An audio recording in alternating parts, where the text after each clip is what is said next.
Okay. Sige, pag-aralan po natin yan. Next. Luke chapter 10, verse 27. He answered, "Love the Lord your God with all your heart, and with all your soul, and with all your strength, and with all your mind, and love your neighbor as yourself." Okay. Marami po ang nagtuturo patungkol sa how to be successful, how to achieve your dreams, 7 ways or secret to success. Marami pong mga nagsusulat niyan, mga seminars, mga conference. Pero napansin ko na kakaunti ang nagtuturo kung paano mahalin ang Panginoon. Kukunti rin ang nagsusulat ng mga aklat o libro patungkol sa mahalin mo ang Diyos ng buong puso. At nakikita ko po na ito po ang pangangailangan ng Body of Christ, na yung greatest command ng Diyos, yung pinaka hinihingi niya sa atin, ay tumugon tayo bilang po kanyang mga lilikha. Maliwanag po ang isinabi ng Panginoon sa yung greatest commandments niya. Yung 10 commandments po, in Exodus chapter 20, verse 1, pababa, yung 1 hanggang 5 doon sa 5 utos niya, ay patungkol sa pag-ibig sa Diyos, sa pagsunod sa Diyos. Tapos yung 6 hanggang 10, yung sabi niya, huwag kang magnanakaw, huwag kang papatay, huwag kang sasaksi sa mga bagay na kabulaanan, huwag kang pag-iimbutan ang mga pag-aari ng imay bahay, gano'n, huwag kang mangangalit niya. Ay patungkol naman po yun sa pagmamahal natin sa ating mga kapitbahay, sa ating kapwa. At nung pumunta ang Panginoon, hindi niya po ito binaliwala, kundi pinagtibay niya. Sinamarize niya yung kabuuan ng 10 Commandments. Kaya ito'y tinawag na the greatest commandment, the golden rule, na love the Lord your God. Mahalin mo siya ng buong puso, ng buong mong kaluluwa. Ang soul po natin ay kinukumpo siya o binubuo siya ng mind, intellect, will. Yung ating mga pagpapasya, yung ating emosyon, yun talaga ang tunay na tayo. Yun yung ating kaluluwa. At ito pong katawan natin ay bahay lang. Sisidlang lang o kaya shell. Kumbaga sa battery, ang talagang nagpapagana doon yung nasa loob. Pero yung kaha nun, yung case nun, ay sisidlan lang. Kaya ang sabi niya, mahalin mo ako ng buong kaluluwa. Mahalin mo rin ako ng buong lakas mo. At mahalin mo ako ng yung pag-iisip na yung kaisipan. Hindi niya po sinabi yan na mahalin mo ako ng 3/4 ng pagmamahal mo, mahalin mo ako ng yung kapiraso lang o yung kulang o yung makayanan mo lang. Maliwanag pang tinuturo ng Panginoon na sabi niya, mahalin mo ako ng buong puso, ng buong kaluluwa, ng buong lakas at ng pag-iisip. At mapapansin po natin dito na ang Diyos ay very demanding. Nagdidemand siya. Hindi siya nakikiusap o nagmamakaawa. Hindi siya nagbibigay ng idea o kung sakasakali gusto nyo na mahalin ako. Hindi. Maliwanag po ang kanyang utos, mahalin mo ako ng buong puso. At inuna niya po yung pagmamahal sa Diyos kaysa sa ibang bagay. Kasi mahirap nang sundin ang mga ibang utos ng Diyos kapag hindi natin mamamahal ang Diyos ng buong puso. Kasi yung mga iba pang utos ng Diyos, madali na lang siyang sundin kapag nagawa na natin yung pagmamahal natin sa Panginoon. Okay? Tingnan pa natin. Sa kasunod ng mga talatang ito, habang nagtinuro ito ng Panginoon, kasama ang kanyang mga disipulo, pumunta sila sa Bethany. Kasi meron siyang kaibigan doon na malapit sa puso niya, si Martha, si Mary, at saka si Lazaro. Magkakapatid po yan. As Jesus and His disciples were on their way days where a woman named Martha opened her home to him. She had a sister called Mary who sat at the Lord's feet listening to what he said. But Martha was distracted by all preparation that had to be made. She came to him and asked, "Lord, don't you care that my sister has left me to do the work by myself? Tell her to help me." Sumagot ang Panginoon, "Martha, Martha," the Lord answered, "you are worried and upset about many things, but few things are needed, or indeed only one. Mary has chosen what is better, and it will not be taken away from her." Noong ang Panginoong Jesus po ay kasama yung mga alagad, tumuloy siya kay Martha. Dahil maari si Martha ay panganay na magkakapatid, siya yung may authority na i-welcome ang Panginoon dahil nga very close sila sa Panginoon. Maganda naman yung intention ni Martha, very hospitable, may gratitude, may pasasalamat, yung kindness niya. Dalawa silang magkapatid, magkasama sa bahay, pero magkaiba ng attitude, magkaiba ng desisyon. Si Martha, pinili niya na lutuan at ipaghanda ang Panginoong Jesus kasama yung mga alagad. Maari siguro magbibinatong ito si Martha o kaya gagawa ng rellenong bango. Siyempre, hihiwain niya pa yan, magtatagtad siya ng luya, sibuyas, kamatis, tapos liligong pa siya ng mga uling niya, o kaya magpo-pork chop siya o kare-kare. Tapos mag-shake pa siya, siyempre, kukuha pa siya ng mga mango shake niyaan, imamerienda pa yan kung may buko, o leche flan, o ube. Maraming ginagawa si Martha. Ngayon, dahil sa nagkukumahog siya, aligaga siya, napansin niya na hindi siya tinutulungan ni Mary. At si Mary ay nagdesisyon na maupo sa paanan ng Panginoon at makinig, mag-stay focus kung ano man yung ituturo o sasabihin ng Panginoon. Kaya, si Martha ay nairita siya, na-upset siya, kasi nga, sa dami ng kanyang gagawin, hindi niya alam kung ano unahin. Ito naman si Mary, inaasahan niyang tutulong, nagtutulong sa paanan ng Panginoon. Kaya, inutusan niya pa ang Panginoon na, "Lord, sabihin mo nga dyan kay Mary, na tulungan naman ako rito sa kusina." Pero sinagot siya ng Panginoon, sabi niya, "Martha, Martha, masyado kang abala sa mga ibang pangangailangan. Pero isa lang talaga ang kailangan. At ito ang pinili ni Maria, yung mas mainam, at ito hindi kukunin sa kanya." Kasi, yung pagbibigay ni Mary ng panahon, ng quality time sa paanan ng Panginoon, ay pagpapakita o pagpapahayag ng pagmamahal niya kay Jesus. At yun ang hinihingi ng Diyos. Okay. Yun ang dinidemand niya eh. Yung tayo, yung kabuuan natin. At nangyayari rin po yan sa kapanahunan natin, maraming mga tao ngayon ay conscious sa pangangailangan. Siyempre, may mga needs, may mga babayarin, may mga update, may kailangan habulin. At kailangan gawin. Hindi naman siya masama, pero hindi siya mas mainam. Pero ang hinihingi ng Panginoon na yung tayo ay nasa kanyang paanan. Nakikinig, nag-aaral. Kaya napakaganda yung family altar, yung sama-sama magkapamilya, yung Bible reading, yung prayer, yung pag-worship. Pagpapakita yun na tayo ay nakapokus sa Panginoon.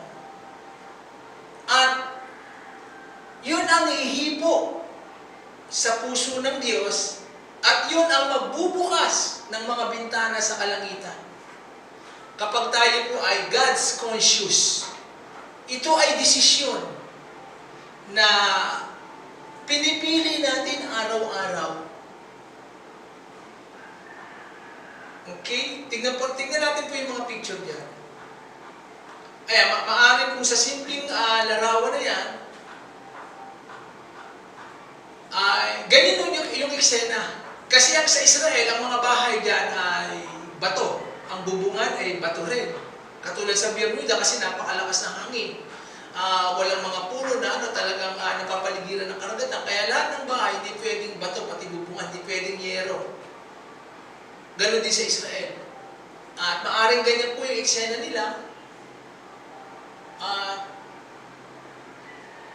Si Mary, nandoon, mas mahalaga niya sa kanya si Jesus. Hindi naman sinasabing hindi maganda yung ginawa ni Martha kasi kailangan din yun, yung service, yung paglilingkod. Kaya nga sa mga nagmi-minister, mas mahalaga yung time muna sa Panginoon kaysa sa mga gawain. Yung pagmi-minister muna sa Panginoon kaysa sa pagmi-minister sa ibang tao. Yun ang inuuna niya. Yun ang hinihingi ng Diyos. Tignan pa natin ang ginawa ni Mary. Okay, sa ibang event naman, ito si Mary ay binasag niya yung alabaster box at binuhusan ng langis ng Panginoon, inanoint niya yung napakamamahalin na equivalent doon, mga 7 buwan niyang kikitain, binasag at umalingasaw yung halimuyak ng perfume. At yung langis na yon ay tumulo sa ng Panginoon, sa paanan niya at pinupunasan ang buhok ni Mary, nilalambing niya. Pagpapahayag o ekspresyon ng kanyang pag-ibig.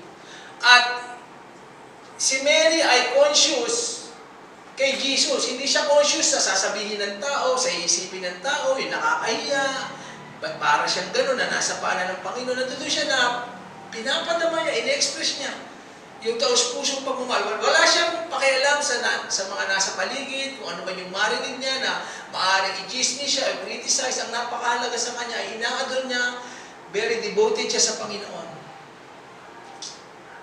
Okay? Ang tunay na pagsamba o pagpapakita natin ng pag-ibig sa Diyos ay naipapahayag yan. Okay? Halimbawa, yung pagbibigay natin sa Kanya ng devotion o pagpipray o pag-worship. Pagpapahayag yan o pagpapakita na mahal natin ang Diyos. At yung pagmamahal natin sa Diyos, dapat dinededicate natin araw-araw sa Kanya. Every day. Okay? Para katulad si Sister Lee, pagtapos ko mag-devotion sa Panginoon, lalapitan ko yan, kung nakahiga, kung nakaupo, niyayakap ko siya at sinasabihan ko, I love you. Araw-araw. Alam niya naman na yun, narinig niya naman yun, nararamdaman naman niya yun. Katulad sa ating Panginoon, mahalaga yun eh. Kasi maaring mahal natin siya noon, pero baka ngayon hindi na. Kaya nga ang napakahalagang tanong ngayon sa Kristiyano ay, kumusta na ang relasyon mo sa Diyos? Hindi na muna yung, kumusta na rin gawain mo, kumusta na yung pagkita mo ng pera, kumusta na yung ginagawa. Ang pinakamahalagang tanong ng pastor o ng Diyos, kumusta na ang relasyon mo sa Diyos? Ibig sabihin, kumusta na yung pagbabasa mo ng Bible, kumusta na yung prayer life mo, kumusta na yung quality time, kumusta na yung relasyon mo sa Kanya? Kasi relationship yan eh. Bago yung mga iba. At doon interesado ang Panginoon.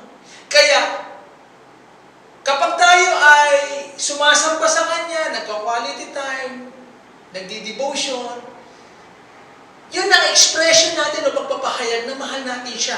Kasi hindi pwedeng sinasabing mahal kita, kailangan ma-expression niya, yung language, yung pagpapakita o pagpapatotoo, yung authenticity ng pagmamahal.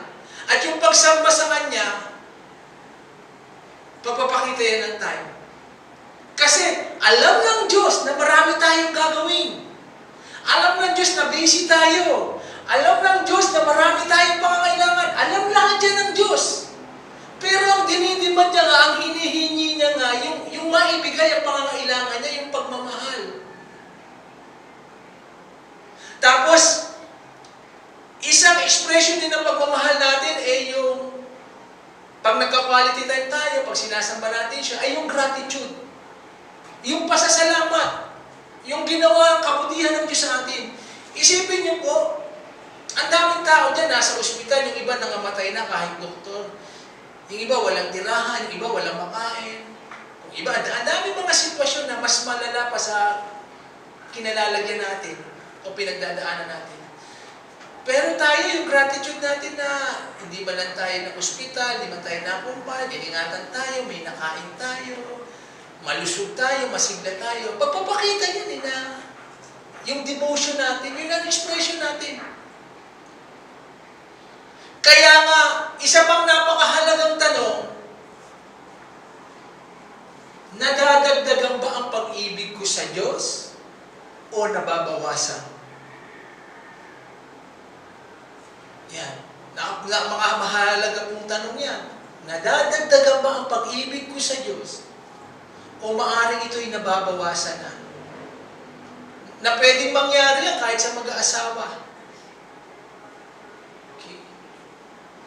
Mas umiinit ba ang pag-ibig ko sa Diyos o nalalamig na? Mga katanungan na napakahalaga na aalingaw-ngaw hanggang sa eternity. Kaya yung isang pagpapahayag po natin ng ating adoration, ng devotion,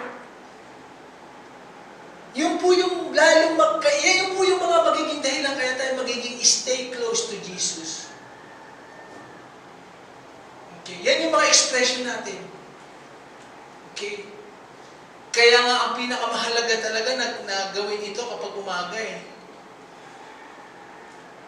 yung bago ka may gagawin, bago ka kumain, bago ka maligo, bago ka mag-text o kung mag-ano man.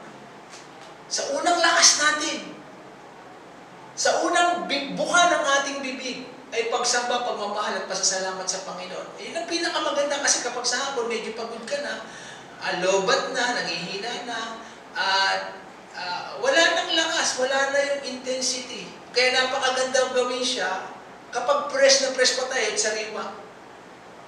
Kaya, sa akin, mas nilalaliman ko yung pagsunod sa Panginoon.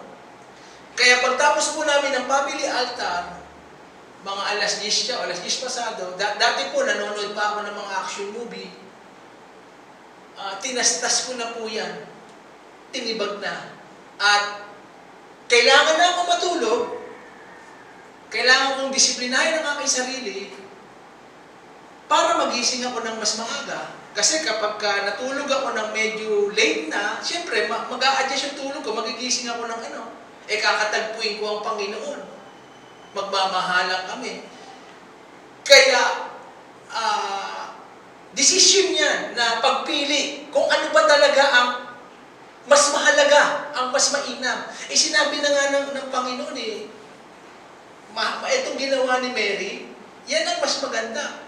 That is the better way. At hindi na kukunin sa kanya yan. Ibig sabihin, hindi babawiin sa kanya yan. Yung may diniposit ang Diyos. May inilagay sa kanya ang Diyos. Kung ano ba yan, hindi natatanggalin sa kanya yan. At yan na nakakalugod sa Panginoon. At minsan po, ginigising ako ng Panginoon, mga alas 3. Sa katahimikan, sa kalaliman ng gabi o madaling araw. At syempre nakakapagod. Talaga ang sarap bumalik sa higaan. Nagkakaroon ng struggle. Minsan, Lord, pwede tulog muna ako. Pero kapag nasimulan ko na po siya na mag-worship, puro worship lang, puro pagsamba lang sa Panginoon. Hindi ko namamalayan, nakakadalawang oras na ako. At pag minsan nga, nakikita ko, maliwanag na. Parang kulang pa rin. Ang sarap po sa presensya ng Panginoon. Kapag po tayo'y ganahan dyan at naging habit natin yan, ang sarap po sambahin ng Panginoon. Naranasan niyo po na mag-first love sa mga asawa natin, Yung first love talaga, di ba? Talagang ang sweet nyo, talagang lagi kayo magka-holding hands, sinusubuhan pa, lahat, ito na, honey. Di ba talagang yung first love na talagang, lagi naman siya ng isipan mo, pag di mo siya nakikita, para tayong tulala o nauntog sa buwan. Talagang hanap mo siya. Di ba ganun tayo po nung nakakilala sa Panginoon, talagang yung puso natin, uhaw na uhaw sa Kanya, sa Kanyang mga salita, sa mga gawain. Talagang na-first love tayo sa Panginoon. Kaya lang, along the way, ay napapalayo na, nababawasan na. Lumalayo, nagkakaroon ng patlang ng agwa hanggang sa nawala na. Kaya nga napakahalaga yung title na pinag-aaralan natin eh. Yung stay close to Jesus. Manatili kang malapit na malapit sa Panginoon. At ito po ay desisyon. Sa 12 alagad ni Jesus, meron siyang inner circle, si Peter, James, and John. Ito yung nakasama niya sa Mount Transfiguration, yung nagliwanag si Jesus, kasama lumabas si Moises at saka si Elijah. Bumaba ang kaluwalhatian ng Diyos, tapos nagsalita ang Diyos Amang, sabi niya, ito yung anak kong lubos na kinalulugdan, pakinggan niyo siya. At si Peter ayaw nang umalis doon, sabi niya, Lord, gumawa na tayo ng tent dito. Malapit na yung kay Jesus. Pero meron pang isang apostol na nagdesisyon, si John the Beloved, na laging nakahilig sa dibdib ng Panginoon. Laging nakagano, talagang sa chest, dito talaga nakahilig. Yung naglalamping, talagang malapit na lapit siya. At alam niyo po, ito si John the Beloved, yung sumulat na, For God so loved the world, that He gave His Son. Tapos yung dalawang aklat pa sa hulihan bago Revelation. Dati po magagalitin yan. Dati impulsive yan. Minsan may nangangaral dun sa kabila. Sabi niya, Panginoon, may nangangaral dun ng Ebanghelyo magpadala kayo ng apoy, tubukin sila. Ganun siya kagalit kapag nagsiselos ng naiirita siya. Sabi ng Panginoon, hindi, kasama rin natin yan, katulad natin yan, huwag kang mag-alala. Ipanatan mo kalooban mo. Nabago po yung kanyang karakter. Mula sa, yung galit po sa puso niya nawala. Dahil palagi siyang nasa presence ng Panginoon. At siya rin po ang sumulat ng John, yung Revelation o pahayag, yung huling aklat ng Bible. Pinarusahan siya diyan. Naisulat niya nung siya ay nasa Isle of Patmos. Yung Isle of Patmos, nung unang panahon, dito dinadala ng mga Roman yung parurusahan nilang prisoner. Kasi grabe po ang mga persecution ng early days. Pinakakain sila sa leon, tapos may tinatawag silang whipping post. Lahat ng kalye na may poste, tinatali sila dyan, tapos bubuhusan ng gasolina. Tapos, parang baliw nga yung parang si Hitler, pag nakatali sila lahat, tapos binuhusan ng gasolina, sabay-sabay ang sisindihan. Ganun sila pinipersecute, tapos yung iba pinupugutan ng ulo. Eto yung matindi, kay John, ay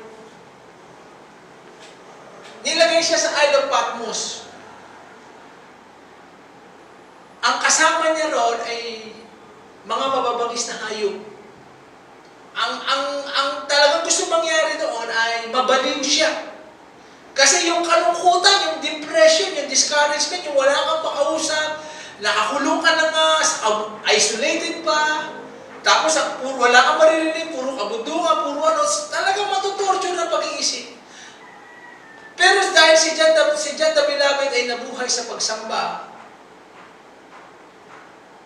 doon nagpakahayag sa kanya ang Panginoon. Doon niya naisulat yung Revelation. Na kung saan yung mangyayari sa pagbabalik ng Panginoon, yung 7 churches, yung buong kalangitan na pinakita kay John na sumasamba doon ng mga anghel, araw at gabi, nagpupuri at yung mga pangako ng Diyos.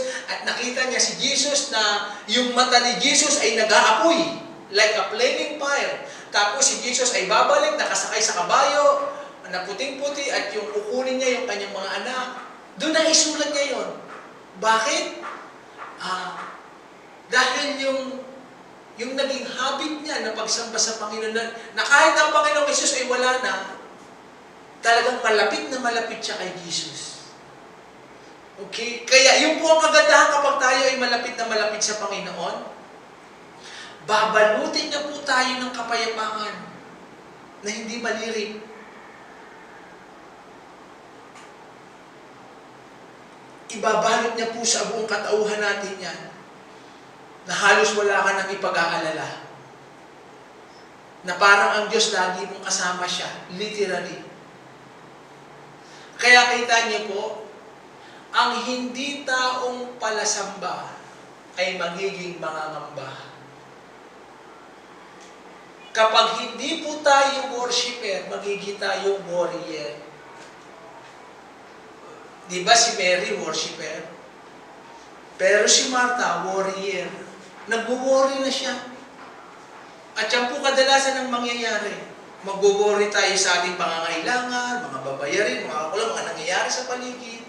Pero kapag tayo po ay worshiper, nandoon sa paanan ng Panginoon, nag-aaral ang kanyang salita, yung peace of mind, yung strength, yung pag-ibig ng Diyos, ipo-pour out niya sa atin, ibubuhos niya sa atin.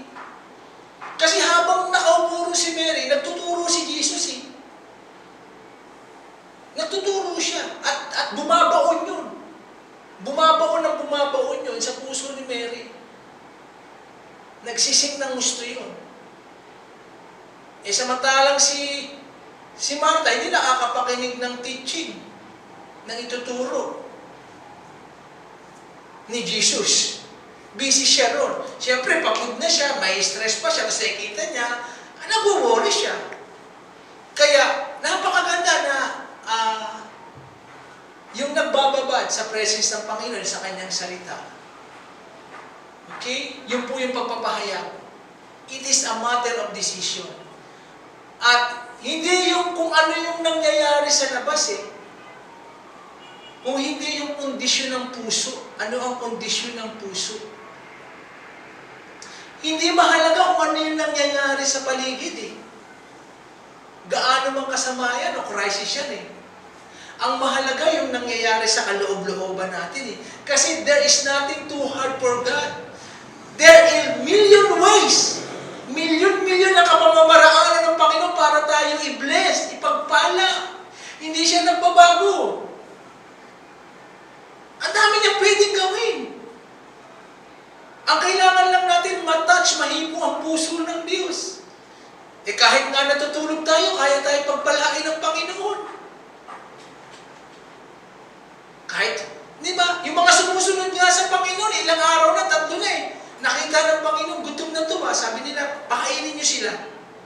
Sabi ng mga alagad, Lord, paano tayo magpapakain? Malayo kami sa mga bakery, sa Goldilocks. At saka sa mga inasal, yung unlimited rice. Walang lalamog dito. At saka idagdag natin, pagod na kami, pauwi niyo na sila. Pero nasabi ng Panginoon, hindi, pakainin niyo sila. Dahil alam ng Panginoon ang kanyang gagawin. May dinala silang 5 tinapay at saka 2 isda, bless sila, busog na busog sila. Sumobra pa, pati ang mga alagad, tig-iisang basket. Wala naman silang ginawa, sumunod lang na sumunod sa Panginoon at nakinig. Now, hindi ko po sinasabi, wala na tayong gagawin, hindi tayo magtatrabaho. Kailangan natin yan. Pero kinakailangan muna yung hinihingi ng Diyos. Yung mga bagay na magpapalugod sa Diyos. Yung magka-touch sa puso ng Diyos kapag naibigay po natin, ay yun po maging malaking kagalakan sa atin. Okay? Amen?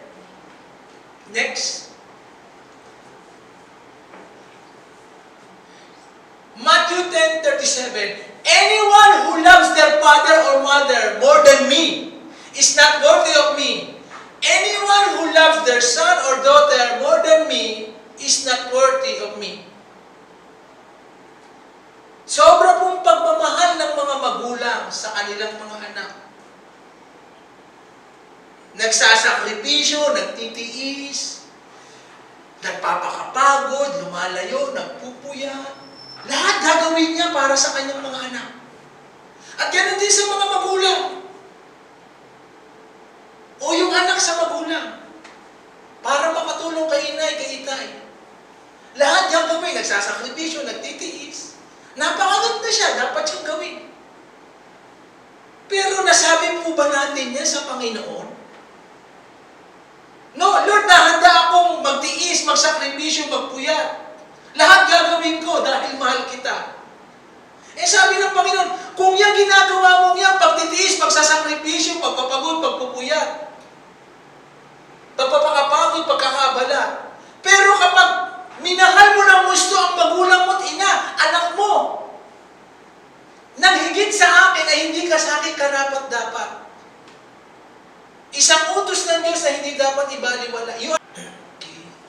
Sige, pag-aralan po natin yan.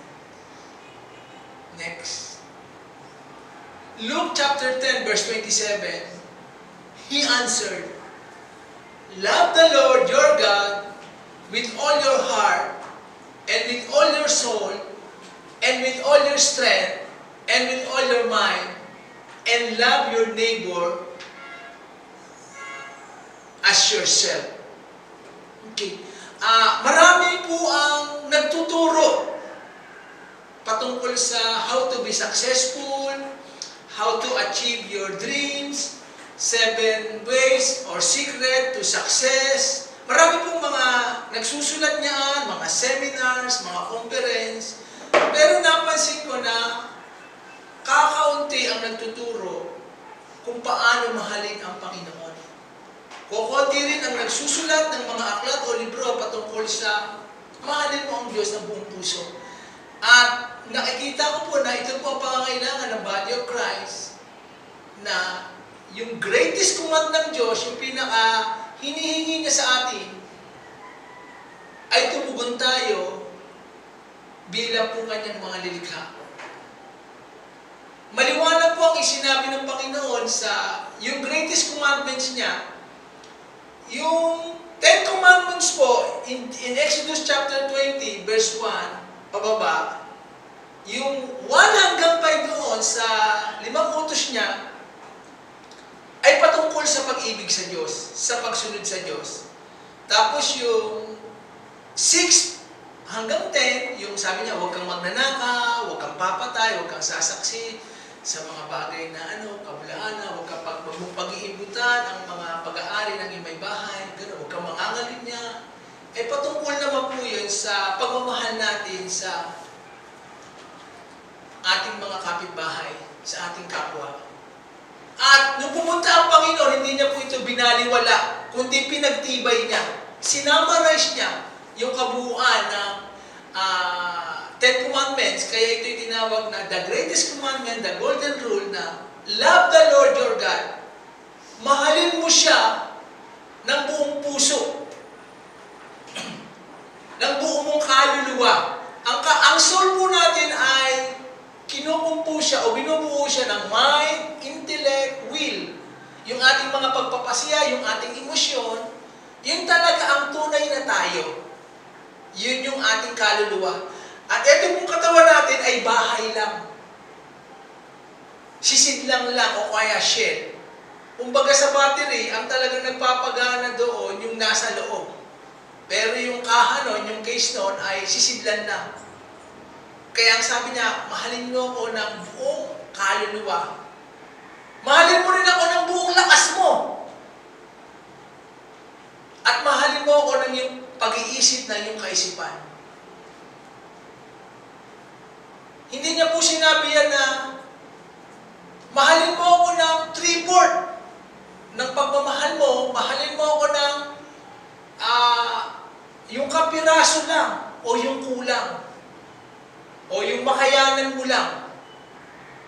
Maliwanag pang tinuturo ng Panginoon na sabi niya, mahalin mo ako ng buong puso, ng buong kaluluwa, ng buong lakas at ng pag-iisip. At mapapansin po natin dito na ang Diyos ay very demanding. Nagdidemand siya. Hindi siya nakikiusap o nagmamakaawa. Hindi siya nagbibigay ng idea o kung sakasakali gusto nyo na mahalin ako. Hindi. Maliwanag po ang kanyang utos, mahalin mo ako ng buong puso. At inuna niya po yung pagmamahal sa Diyos kaysa sa ibang bagay. Kasi mahirap nang sundin ang mga ibang utos ng Diyos kapag hindi natin mamamahal ang Diyos ng buong puso. Kasi yung mga iba pang utos ng Diyos, madali na lang siyang sundin kapag nagawa na natin yung pagmamahal natin sa Panginoon. Okay? Tingnan pa natin. Sa kasunod ng mga talatang ito, habang nagtinuro ito ng Panginoon, kasama ang kanyang mga disipulo, pumunta sila sa Bethany. Kasi meron siyang kaibigan doon na malapit sa puso niya, si Martha, si Mary, at saka si Lazaro. Magkakapatid po yan. As Jesus and His disciples were on their way, He came to a village where a woman named Martha opened her home to him. She had a sister called Mary who sat at the Lord's feet listening to what he said. But Martha was distracted by all preparation that had to be made. She came to him and asked, Lord, don't you care that my sister has left me to do the work by myself? Tell her to help me. Sumagot ang Panginoon, Martha, Martha, the Lord answered, you are worried and upset about many things, but few things are needed, or indeed only one. Mary has chosen what is better, and it will not be taken away from her. Noong ang Panginoong Jesus po ay kasama yung mga alagad, tumuloy siya kay Martha. Dahil maari si Martha ay panganay na magkakapatid, siya yung may authority na i-welcome ang Panginoon dahil very close sila sa Panginoon. Maganda naman yung intention ni Martha, very hospitable, may gratitude, may pasasalamat, yung kindness niya. Dalawa silang magkapatid, magkasama sa bahay, pero magkaiba ng attitude, magkaiba ng desisyon. Si Martha, pinili niya na lutuan at ipaghanda ang Panginoong Jesus kasama yung mga alagad. Maari siguro magbibinatog ito si Martha o kaya gagawa ng rellenong bango. Siyempre, hihiwain niya pa yan, magtatagtad siya ng luya, sibuyas, kamatis, tapos liligong pa siya ng mga uling niya, o kaya magpo-pork chop siya o kare-kare. Tapos mag-shake pa siya, siyempre, kukuha pa siya ng mga mango shake niyaan, imamerienda pa yan kung may buko, o leche flan, o ube. Maraming ginagawa si Martha. Ngayon, dahil sa nagkukumahog siya, aligaga siya, napansin niya na hindi siya tinutulungan ni Mary. At si Mary ay nagdesisyon na maupo sa paanan ng Panginoon at makinig, mag-stay focus kung ano man yung ituturo o sasabihin ng Panginoon. Kaya, si Martha ay nairita siya, na-upset siya, kasi nga, sa dami ng kanyang gagawin, hindi niya alam kung ano unahin. Ito naman si Mary, inaasahan niyang tutulong, nagtutulong sa paanan ng Panginoon. Kaya, inutusan niya pa ang Panginoon na, Lord, sabihin mo nga dyan kay Mary, na tulungan naman ako rito sa kusina. Pero sinagot siya ng Panginoon, sabi niya, Martha, Martha, masyado kang abala sa mga ibang pangangailangan. Pero isa lang talaga ang kailangan. At ito ang pinili ni Maria. Yung mas mainam, at ito hindi kukunin sa kanya. Kasi, yung pagbibigay ni Mary ng panahon, ng quality time sa paanan ng Panginoon, ay pagpapakita o pagpapahayag ng pagmamahal niya kay Jesus. At yun ang hinihingi ng Diyos. Okay. Yun ang dinidemand niya eh. Yung tayo, yung kabuuan natin. At nangyayari rin po yan sa kapanahunan natin, maraming mga tao ngayon ay conscious sa pangangailangan. Siyempre, may mga needs, may mga babayarin, may mga update, may kailangang habulin. At kailangan gawin. Hindi naman siya masama, pero hindi siya mas mainam. Pero ang hinihingi ng Panginoon na yung tayo ay nasa kanyang paanan. Nakikinig, nag-aaral. Kaya napakaganda yung family altar, yung sama-sama magkapamilya, yung Bible reading, yung prayer, yung pag-worship. Pagpapakita yun na tayo ay nakapokus sa Panginoon. At yun ang ihipo sa puso ng Diyos at yun ang magbubukas ng mga bintana sa kalangitan.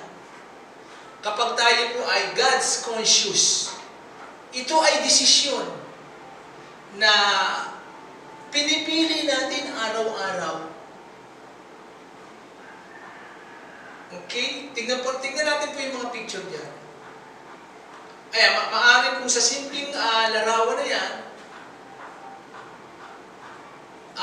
ganyan yung eksena. Kasi ang sa Israel, ang mga bahay dyan ay bato. Ang bubungan ay bato rin.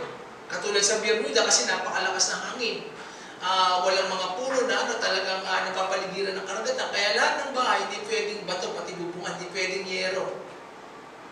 Ganon din sa Israel. At maaring ganyan po yung eksena nila. Si Mary, mas mahalaga niya sa kanya si Jesus. Hindi naman sinasabing hindi maganda yung ginawa ni Martha kasi kailangan din yun, yung service, yung paglilingkod. Kaya nga sa mga nagmi-minister, mas mahalaga yung time muna sa Panginoon kaysa sa mga gawain.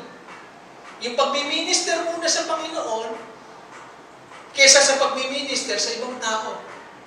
Yun ang inuuna niya. Yun ang hinihingi ng Diyos. Tignan pa natin ang ginawa ni Mary.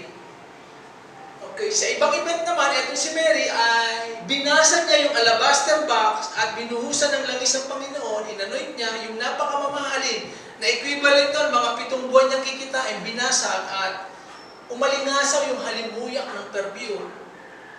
At yung langis na yon ay tumulo sa ng Panginoon sa paanan niya at pinupunasan ng buhok ni Mary, nilalambing niya. Pagpapahayag o ekspresyon ng kanyang pag-ibig. At si Mary ay conscious kay Jesus. Hindi siya conscious sa sasabihin ng tao, sa iisipin ng tao, yung nakakahiya, ba't para siyang gano'n na nasa paanan ng Panginoon. Natuto siya na pinapadama niya, in-express niya yung taos-pusong pagmamahal. Wala siyang pakialam sa mga nasa paligid, kung ano man yung marinig niya na maaaring i-chismis siya, i-criticize. Ang napakahalaga sa kanya ay inaadol niya, very devoted siya sa Panginoon. Okay? Ang tunay na pagsamba o pagpapakita natin ng pag-ibig sa Diyos ay naipapahayag yan. Okay? Halimbawa, yung pagbibigay natin sa Kanya ng devotion o pag-pray o pag-worship. Pagpapahayag yan o pagpapakita na mahal natin ang Diyos. At yung pagmamahal natin sa Diyos, dapat dinededicate natin araw-araw sa Kanya. Every day. Okay? Para katulad si Sister Lee, pagtapos ko mag-devotion sa Panginoon, lalapitan ko yan kung nakaiga, kung nakaupo, niyayakap ko siya at sinasabihan ko, I love you. Araw-araw. Alam niya naman na yun, narinig niya naman yun, nararamdaman naman niya yun. Katulad sa ating Panginoon, mahalaga yun eh. Kasi maaring mahal natin siya noon, pero baka ngayon hindi na. Kaya nga ang napakahalagang tanong ngayon sa Kristiyano ay, kumusta na ang relasyon mo sa Diyos? Hindi na muna yung, kumusta na rin gawain mo, kumusta na yung pagkita mo ng pera, kumusta na yung ginagawa. Ang pinakamahalagang tanong ng pastor o ng Diyos, kumusta na ang relasyon mo sa Diyos? Ibig sabihin, kumusta na yung pagbabasa mo ng Bible, kumusta na yung prayer life mo, kumusta na yung quality time, kumusta na yung relasyon mo sa Kanya? Kasi relationship yan eh. Bago yung mga iba. At doon interesado ang Panginoon. Kaya, kapag tayo ay sumasamba sa Kanya, nagka-quality time, nagdi-devotion, yun ang expression natin o pagpapahayag na mahal natin siya. Kasi hindi pwedeng sinasabing mahal kita, kailangan ma-expression niya, yung language, yung pagpapakita o pagpapatotoo, yung authenticity ng pagmamahal. At yung pagsamba sa Kanya, pagpapakita yan ng time. Kasi alam ng Diyos na marami tayong gagawin. Alam ng Diyos na busy tayo. Alam ng Diyos na marami tayong pangangailangan. Alam lahat yan ng Diyos. Pero ang dinidemand niya nga, ang hinihingi niya nga, yung maibigay ang pangangailangan niya, yung pagmamahal. Tapos, isang expression din ng pagmamahal natin ay yung pag nagka-quality time tayo, pag sinasamba natin siya, ay yung gratitude. Yung pasasalamat. Yung ginawa ang kabutihan ng Diyos sa atin. Isipin niyo po, ang daming tao dyan, nasa ospital, yung iba nangamatay na kahit doktor. Yung iba walang tirahan, yung iba walang makain. Yung iba, ang daming mga sitwasyon na mas malala pa sa kinalalagyan natin o pinagdadaanan natin.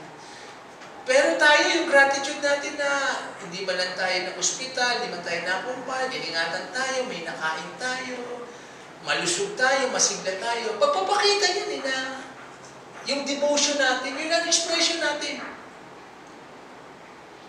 Kaya nga, isa pang napakahalagang tanong, nadadagdagan ba ang pag-ibig ko sa Diyos o nababawasan? Yan. Mga mahalaga pong tanong yan. Nadadagdagan ba ang pag-ibig ko sa Diyos o maaaring ito'y nababawasan na? Na pwedeng mangyari yan kahit sa mag-aasawa.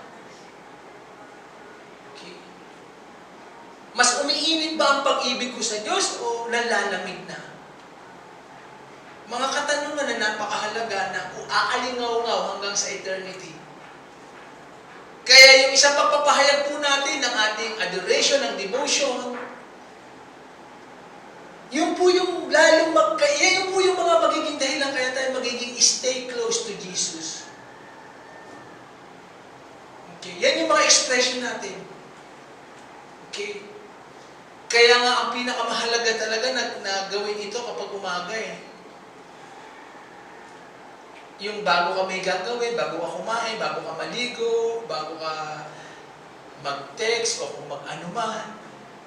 Sa unang lakas natin, sa unang buka ng ating bibig, ay pagsamba, pagmamahal at pasasalamat sa Panginoon. Yun ang pinakamaganda kasi kapag sa hapon, medyo pagod ka na, lobat na, nangihina na, at wala nang lakas, wala na yung intensity. Kaya napakagandang gawin siya kapag press na press pa tayo sa sariwa. Kaya, sa akin, mas nilalaliman ko yung pagsunod sa Panginoon. Kaya pagtapos po namin ng family altar, mga alas 10 siya, alas 10 pasado, dati po nanonood pa ako ng mga action movie, tinastas ko na po yan, tinibag na. At kailangan na ako matulog, kailangan kong disiplinahin ang aking sarili para magising ako ng mas maaga. Kasi kapag natulog ako ng medyo late na, siyempre mag-a-adjust yung tulog ko, magigising ako ng kakatagpuin ko ang Panginoon. Magmamahalan kami. Kaya, decision yan na pagpili kung ano ba talaga ang mas mahalaga, ang mas mainam. Sinabi na nga ng Panginoon itong ginawa ni Mary, yan ang mas maganda. That is the better way. At hindi na kukunin sa kanya yan. Ibig sabihin, hindi babawiin sa kanya yan. Yung may diniposit ang Diyos. May inilagay sa kanya ang Diyos. Kung ano ba yan, hindi natatanggalin sa kanya yan. At yan na nakakalugod sa Panginoon. At minsan po, ginigising ako ng Panginoon mga alas 3. Sa katahimikan, sa kalaliman ng gabi o madaling araw. At syempre nakakapagod. Talaga ang sarap bumalik sa higaan. Nagkakaroon ng struggle. Minsan, Lord, pwede tulog muna ako. Pero kapag nasimulan ko na po siya na mag-worship, puro worship lang, puro pagsamba lang sa Panginoon. Hindi ko namamalayan, nakakadalawang oras na ako. At pag minsan nga, nakikita ko, maliwanag na. Parang kulang pa rin. Ang sarap po sa presensya ng Panginoon. Kapag po tayo'y ganahan dyan at naging habit natin yan, ang sarap po sambahin ng Panginoon. Naranasan niyo po na ma-first love sa mga asawa natin, Yung first love talaga, di ba? Talagang ang sweet nyo, talagang lagi kayo magka-holding hands, sinusubuhan pa, lahat, ito na, honey. Di ba talagang yung first love na talagang, lagi naman siya ng isipan mo, pag di mo siya nakikita, para tayong tulala o nauntog sa buwan. Talagang hanap mo siya. Di ba ganun tayo po nung nakakilala sa Panginoon, talagang yung puso natin, uhaw na uhaw sa Kanya, sa Kanyang mga salita, sa mga gawain. Talagang na-first love tayo sa Panginoon. Kaya lang, along the way, ay napapalayo na, nababawasan na. Lumalayo, nagkakaroon ng patlang ng agwa hanggang sa nawala na. Kaya nga napakahalaga yung title na pinag-aaralan natin eh. Yung stay close to Jesus. Manatili kang malapit na malapit sa Panginoon. At ito po ay desisyon. Sa 12 alagad ni Jesus, meron siyang inner circle, si Peter, James, and John. Ito yung nakasama niya sa Mount Transfiguration, yung nagliwanag si Jesus, kasama lumabas si Moises at saka si Elijah. Bumaba ang kaluwalhatian ng Diyos, tapos nagsalita ang Diyos Amang. Sabi niya, ito yung anak kong lubos na kinalulugdan, pakinggan niyo siya. At si Peter ayaw nang umalis doon. Sabi niya, gumawa na tayo ng tent dito. Malapit na yung kay Jesus. Pero meron pang isang apostol na nagdesisyon, si John the Beloved, na laging nakahilig sa dibdib ng Panginoon. Laging nakagano, talagang sa chest, dito talaga nakahilig. Yung naglalamping, talagang malapit na lapit siya. At alam niyo po, ito si John the Beloved, yung sumulat na, For God so loved the world, that He gave His Son. Tapos yung dalawang aklat pa sa hulihan bago Revelation. Dati po magagalitin yan. Dati impulsive yan. Minsan may nangangaral dun sa kabila. Sabi niya, Panginoon, may nangangaral dun ng Ebanghelyo magpadala kayo ng apoy, tubukin sila. Ganun siya kagalit kapag nagsiselos ng naiirita siya. Sabi ng Panginoon, hindi, kasama rin natin yan, katulad natin yan, huwag kang mag-alala. Ipanatan mo kalooban mo. Nabago po yung kanyang karakter. Mula sa, yung galit po sa puso niya nawala. Dahil palagi siyang nasa presence ng Panginoon. At siya rin po ang sumulat ng John, yung Revelation o pahayag, yung huling aklat ng Bible. Pinarusahan siya diyan. Naisulat niya nung siya ay nasa Isle of Patmos. Yung Isle of Patmos, nung unang panahon, dito dinadala ng mga Roman yung parurusahan nilang prisoner. Kasi grabe po ang mga persecution ng early days. Pinakakain sila sa leon, tapos may tinatawag silang whipping post. Lahat ng kalye na may poste, tinatali sila dyan, tapos bubuhusan ng gasolina. Tapos, parang baliw nga yung parang si Hitler, pag nakatali sila lahat, tapos binuhusan ng gasolina, sabay-sabay ang sisindihan. Ganun sila pinipersecute, tapos yung iba pinupugutan ng ulo. Eto yung matindi, kay John, ay nilagay siya sa Isle of Patmos. Ang kasama niya ron ay mga mababagis na hayop. Ang talagang gusto mangyari doon ay mabaliw siya. Kasi yung kalungkutan, yung depression, yung discouragement, yung wala kang makausap, nakakulong ka na nga, isolated pa, tapos wala kang maririnig, puro kabundukan, puro talagang matutorture na pag-iisip. Pero dahil si John the Beloved ay nabuhay sa pagsamba, doon nagpakahayag sa kanya ang Panginoon. Doon niya naisulat yung Revelation. Na kung saan yung mangyayari sa pagbabalik ng Panginoon, yung 7 churches, yung buong kalangitan na pinakita kay John na sumasamba doon ng mga anghel, araw at gabi, nagpupuri at yung mga pangako ng Diyos. At nakita niya si Jesus na yung mata ni Jesus ay nag-aapoy, like a flaming fire. Tapos si Jesus ay babalik, nakasakay sa kabayo, na puting-puti, at yung kukunin niya yung kanyang mga anak. Doon na isulat niya yun. Bakit? Dahil yung naging habit niya na pagsamba sa Panginoon, na kahit ang Panginoong Jesus ay wala na, talagang malapit na malapit siya kay Jesus.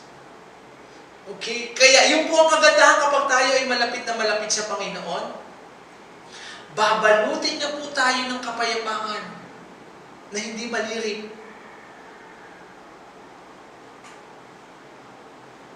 Ibabalot niya po sa buong katauhan natin yan na halos wala ka nang ipag-aalala. Na parang ang Diyos lagi mong kasama siya, literally.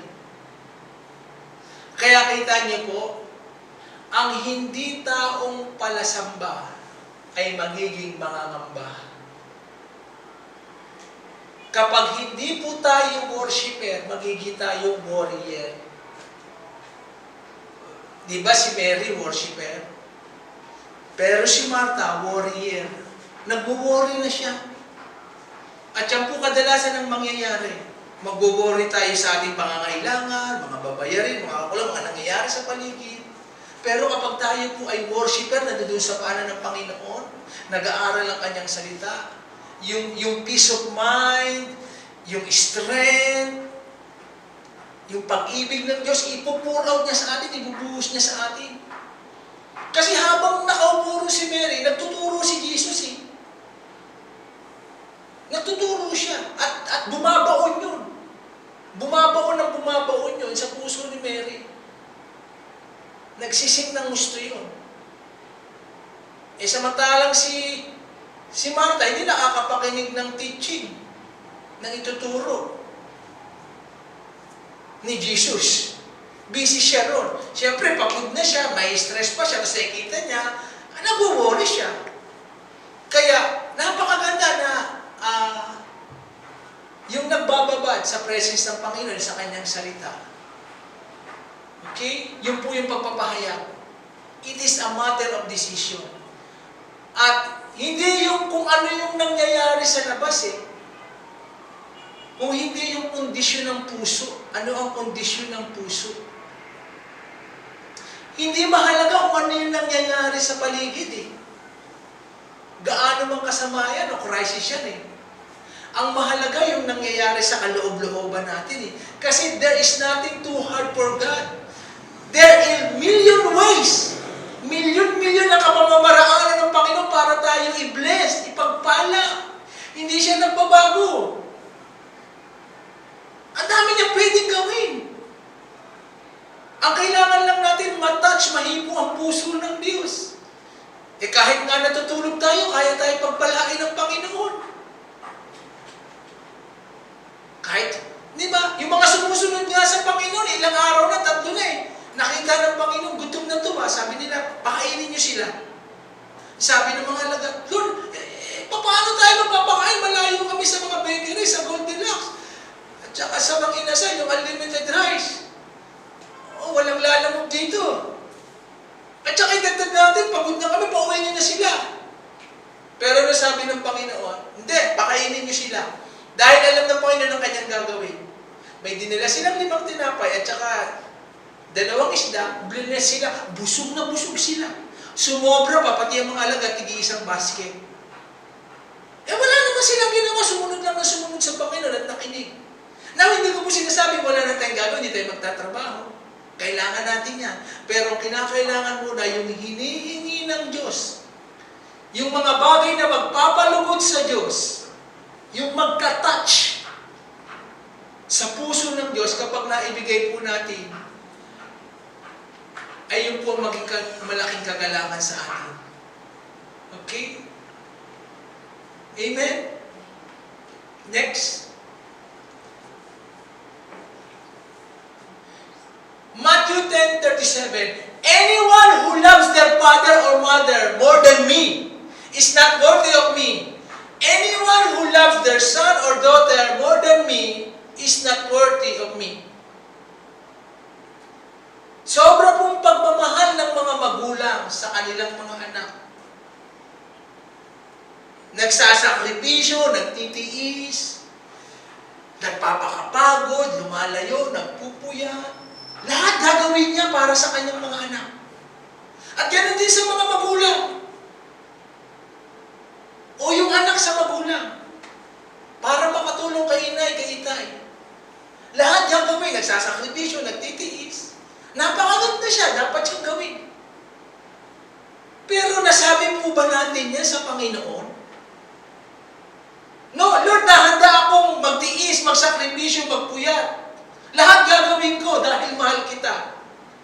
Sabi ng Panginoon, kung yung ginagawa mong yan, pagtitiis, pagsasakripisyo, pagpapagod, pagpupuyat, pagpapakapagod, pagkakabala. Pero kapag minahal mo ng gusto ang magulang mo at ina, anak mo, nang higit sa akin ay hindi ka sa akin karapat-dapat. Isang utos ng Diyos na hindi dapat ibaliwala. You